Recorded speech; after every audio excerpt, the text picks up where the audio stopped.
She said, "You're useless." I replied, "All right." Just like that.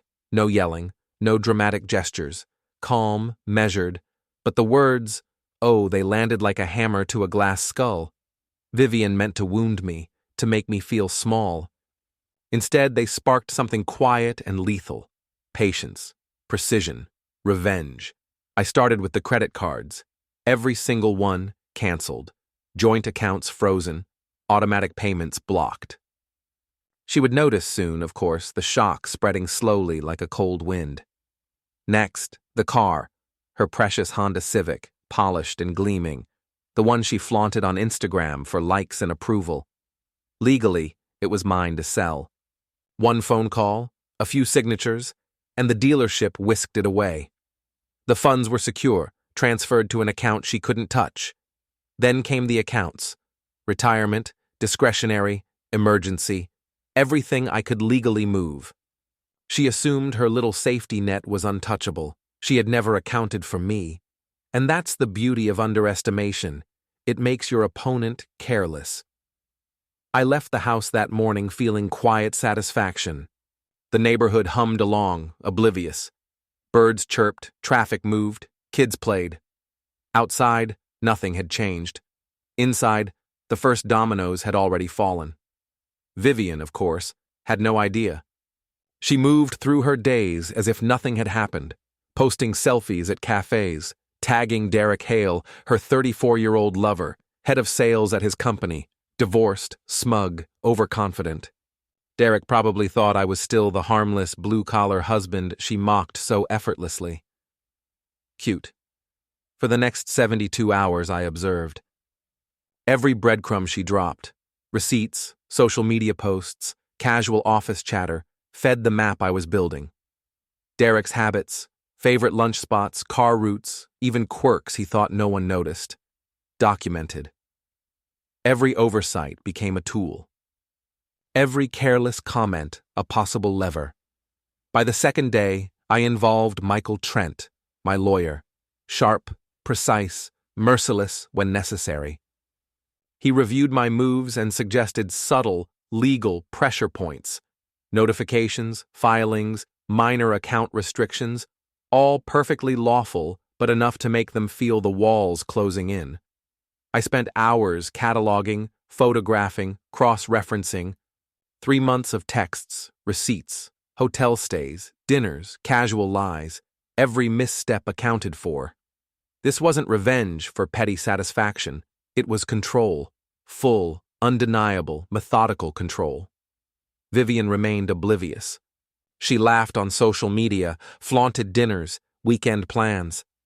Derek, confident and careless, never imagined a single person could see through his minor errors. Their arrogance made my work easier. By the evening of the third day, everything was ready. Documents drafted, notifications queued, legal filings prepped. Michael and I reviewed every detail. Timing was everything. Vivian would arrive expecting either apologies or a shouting match. Instead, she would walk straight into inevitability. I sipped my coffee, leaning back in the chair, enjoying the quiet hum of the office. No rush, no anger, just patience. Every action precise, every consequence anticipated. They had assumed I was useless, weak, incapable, spectacularly wrong. Vivian walked in first, heels clicking sharply on the polished floor, Derek trailing with that infuriating, self-assured grin. Cute. I didn't rise. I didn't greet. Silence stretched, heavy, charged. I said calmly, "Vivian, Derek, please, sit." Michael Trent leaned against the corner, arms crossed, radiating quiet authority. The folders on my desk were stacked meticulously. Dates, accounts, transactions, communications, every piece of evidence, perfectly legal. Vivian's eyes widened in recognition. Derek's grin faltered. Panic was creeping in. You can't do this," Vivian stammered, voice trembling. "I already have," I said evenly, sipping coffee. "Credit cards? Cancelled. Car? Sold.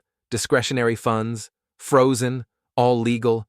Every move irreversible without your cooperation. Nothing criminal, nothing illegal. Perfectly consequential. Derek opened his mouth, probably to charm his way out, but Michael raised a single finger. Silence. Derek froze mid-word, the first real crack in his overconfidence. I leaned back, steepling my fingers. Funny, isn't it? How quickly usefulness shows itself when needed. You called me useless. Cute, isn't it? Vivian's lips quivered. Ethan, this isn't fair. It's not fair, I said calmly. But it's justice. Every choice, every lie, every careless omission has consequences. And they're all here. I picked up a folder, letting it hover in front of them. 3 months of texts, receipts, hotel stays, dinners. Every attempt at secrecy, every misstep, documented. You thought charm could shield you? You miscalculated. Spectacularly, Vivian's hands clutched her purse so tightly the leather creased. Derek's jaw tightened. I circled the desk, stopping between them. You believed I was a joke. That I couldn't see, couldn't plan, couldn't act. Here we are, legally untouchable, socially untouchable, psychologically dominant. Every route blocked. Every move anticipated. Vivian swallowed hard. Derek shifted nervously. They were trapped, and they knew it. Michael stepped forward, clipped, calm. All filings, freezes, notifications are documented and enforceable. Any attempt to bypass these measures triggers immediate escalation. Derek, your undisclosed expenditures are under review.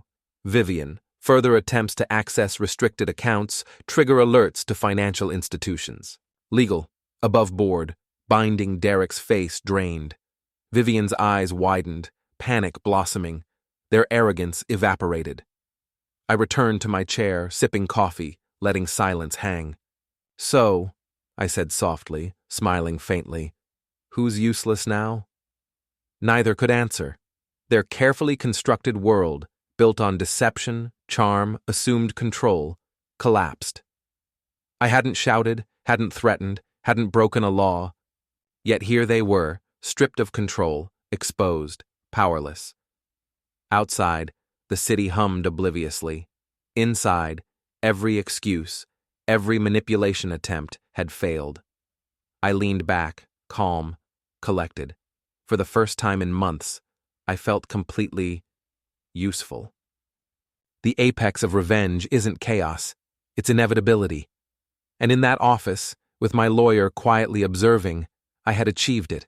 Every detail planned, every outcome foreseen, every reaction anticipated. The storm had arrived, and I was calm in its eye.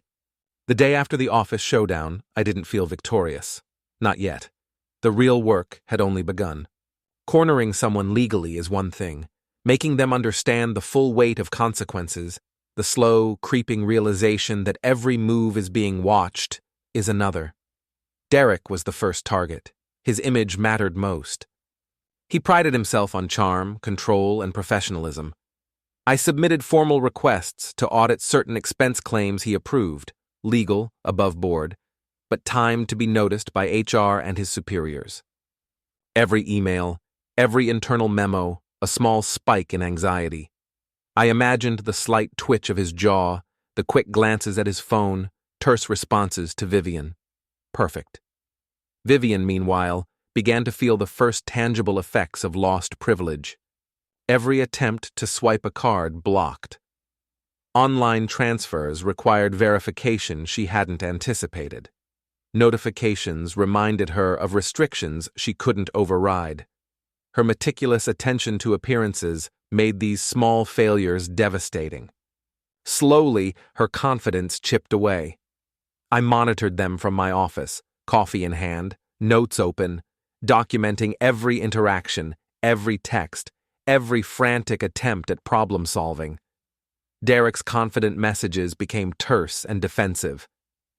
Vivian's replies went from casual to panicked. Each subtle nudge worked exactly as intended. By midday, I activated the social element.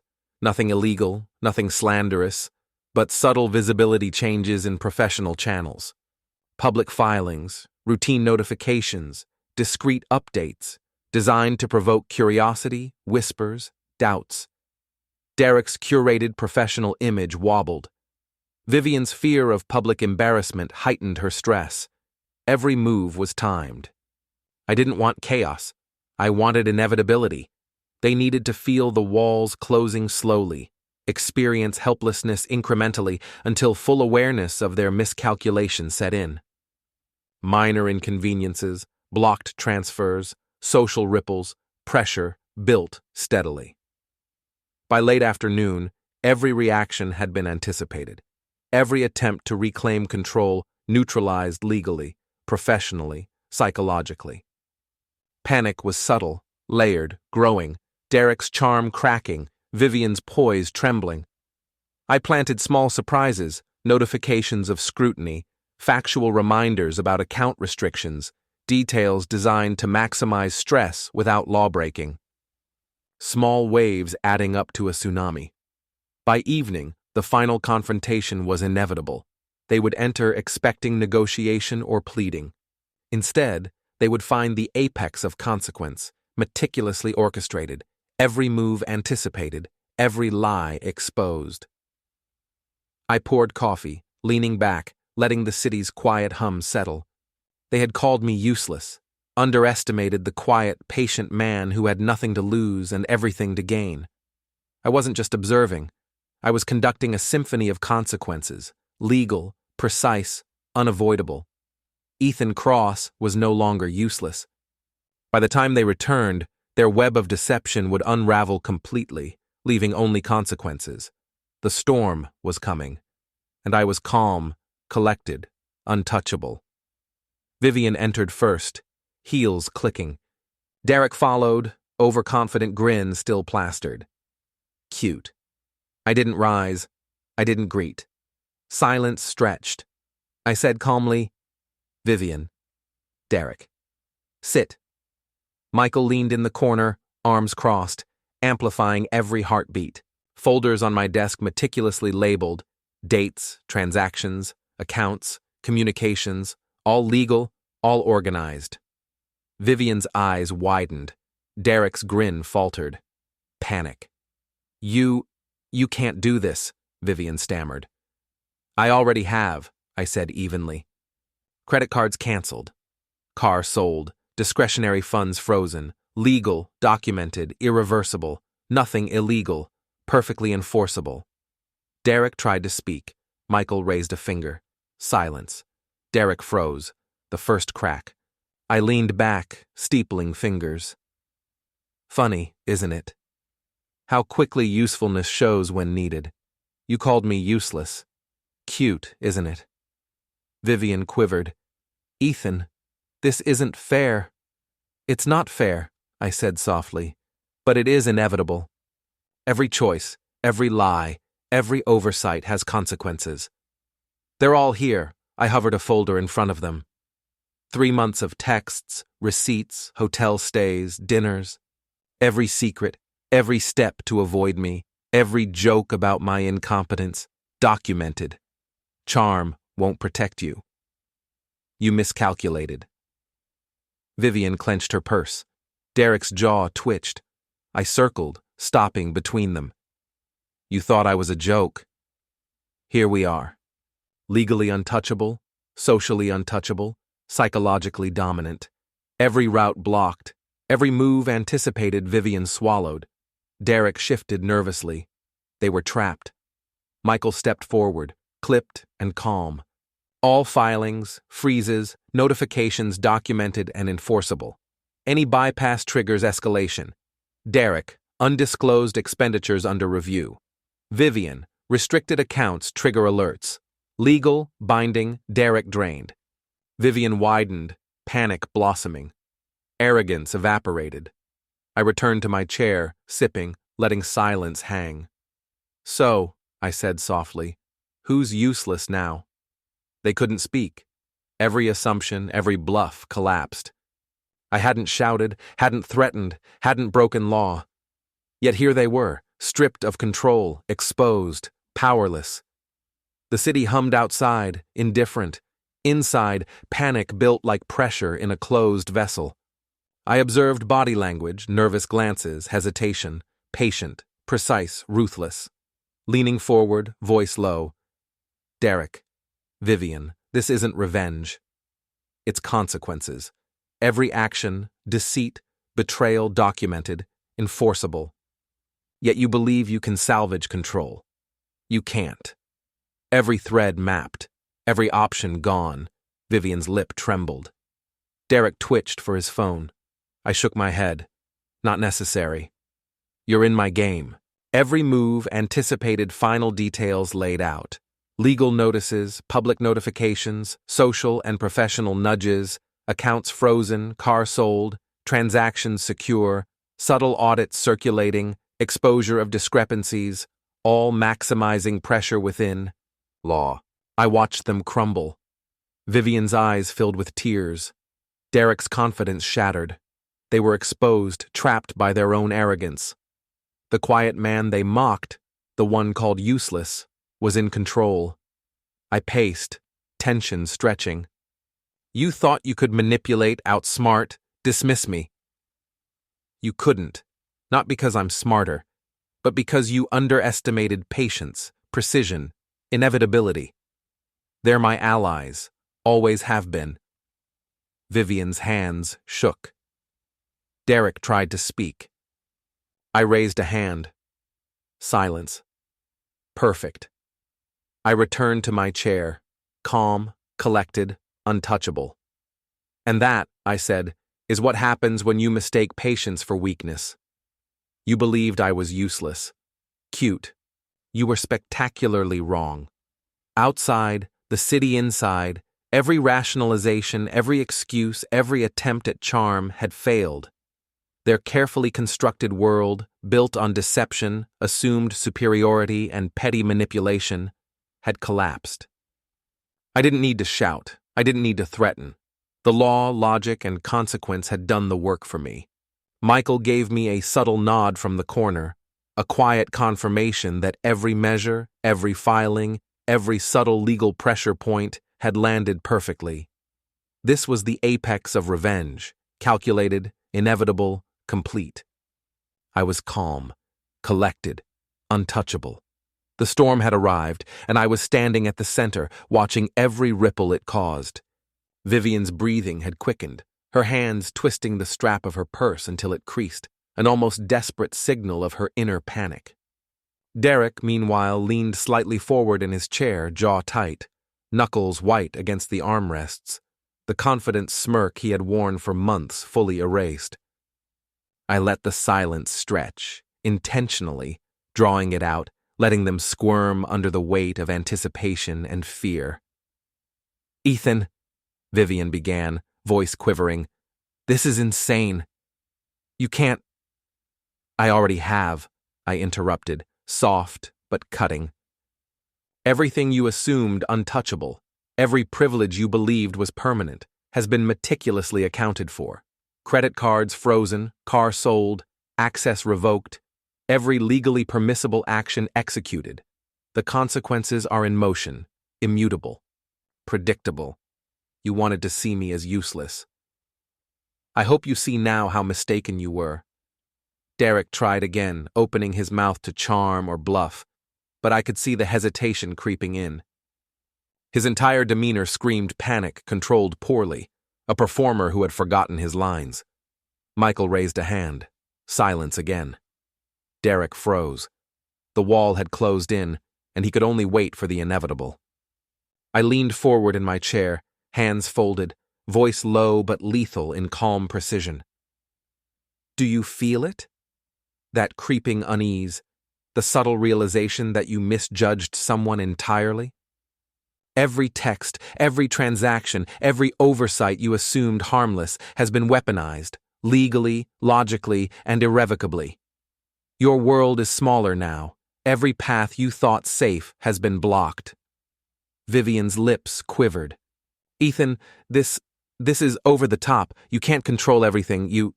Yes, I said softly, and the word was sharp, deliberate, final.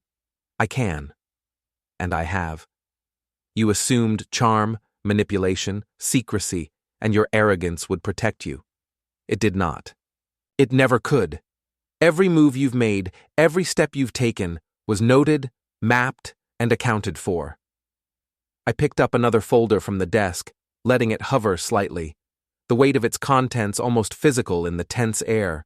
3 months of receipts, texts, hotel stays, casual lies, private jokes at my expense. They're all here, not a single one overlooked. Every joke you made about me being useless, all documented. Every tiny slip in your careful facade, recorded. You've been operating under the illusion of invisibility, and it is gone. Forever Derek's face had gone pale. He opened his mouth again but faltered mid-word. Michael's gaze pinned him like a spotlight, his calm authority magnifying every quiver of doubt. Derek's charm had no leverage here, and he knew it. I stood slowly, moving between them, letting my presence fill the room. You believed I was irrelevant, insignificant, harmless. You believed I couldn't plan, couldn't act, couldn't respond. Here we are, legally untouchable, socially exposed, and psychologically in control. Every exit blocked, every option anticipated, every lie laid bare. Vivian's hands clenched tighter around her purse. Derek's shoulders tensed, his usual swagger replaced by rigid caution. They were trapped, and the acknowledgement of it showed in every subtle micro-expression. Fear, controlled panic, the beginnings of realization. It was beautiful in its inevitability. Michael stepped forward, crisp, precise, his calm voice slicing through the tension like a scalpel.